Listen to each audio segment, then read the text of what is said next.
Trabalho intitulado Uma análise epistemológica sobre a representação dos objetos matemáticos foi elaborado por mim, Thiago Henrique das Neves Barbosa, e pelo professor Méricles Tadeu Moretti. Em primeiro lugar, a ideia desse trabalho parte da premissa de que os objetos matemáticos são inacessíveis. O que eu quero dizer com isso? Que são abstratos, ou seja, não são lúdicos, de forma geral lúdicos. Então, quando eu trabalho em biologia, eu posso, por exemplo, usar de uma instrumentalização para observar, por exemplo, uma bactéria. Eu posso usar um microscópio. E no caso dos objetos matemáticos, a gente não tem, a partir de uma instrumentalização, o acesso a esses entes.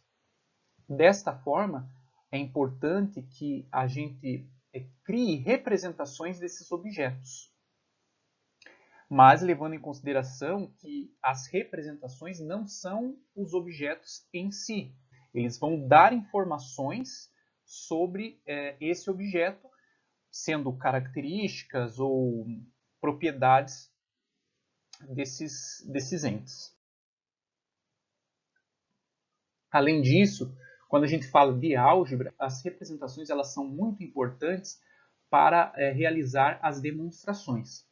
Partindo da visão de Hesse, que a matemática ela é uma ciência predominantemente racionalista, ou seja, para que a gente prove uma propriedade matemática são necessárias etapas que tenham suporte em axiomas e são realizadas provas lógico-dedutivas.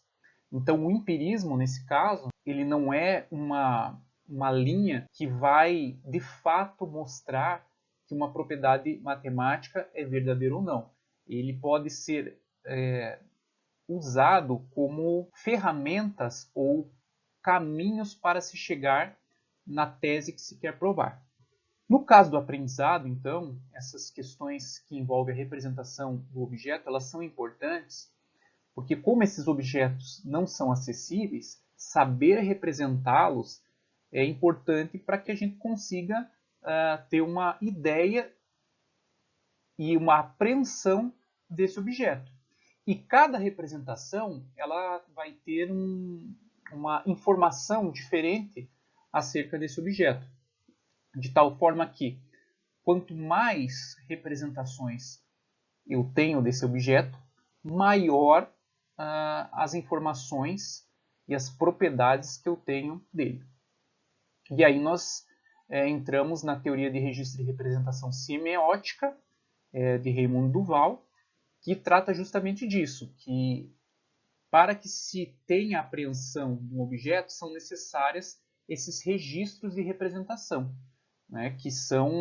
que vão fornecer essas distintas informações desse objeto. Então, essa teoria diz que quanto mais registros do objeto se tem, maior será o domínio sobre aquele ente em questão. E a hipótese fundamental de Duval diz o seguinte, a compreensão integral de um conteúdo conceitual repousa sobre a coordenação de ao menos dois registros de representação e esta coordenação manifesta-se pela rapidez e espontaneidade da atividade cognitiva de conversão. Isto é, dando um exemplo mais objetivo. Se eu falo de uma função de primeiro grau, eu tenho duas formas, por exemplo, de representar essa função. Eu tenho a forma algébrica, que é a expressão dessa função, ou eu tenho a forma geométrica no plano cartesiano. Então, são duas representações, dois registros distintos. E o aprendizado, a compreensão desse objeto, segundo Duval, é a capacidade de realizar a conversão entre esses registros, ou seja, como que eu converto, faço a conversão da parte geométrica para a parte algébrica e vice-versa. E a espontaneidade que isso ocorre, sem muito trabalho, com o menor custo cognitivo possível. Então, no que diz respeito às considerações finais, as discussões de cunho epistemológico entre representação do objeto e o próprio objeto hoje levam esses estudos na educação matemática acerca dos processos de ensino e aprendizagem, né? Então, representar um objeto é importante e quanto mais representações a gente tem desse objeto, mais informações a gente tem sobre ele, consequentemente, mais a gente vai compreender esse ente matemático que a gente deseja estudar.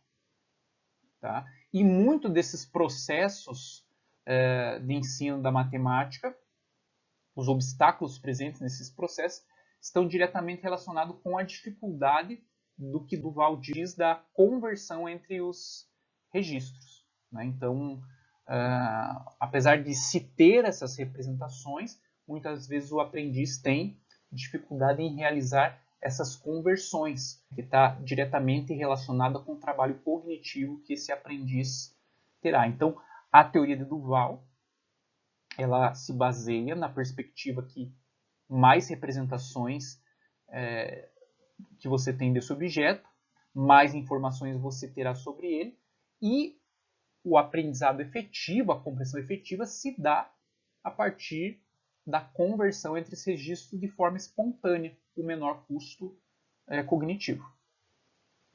A seguir, as referências que foram usadas no trabalho.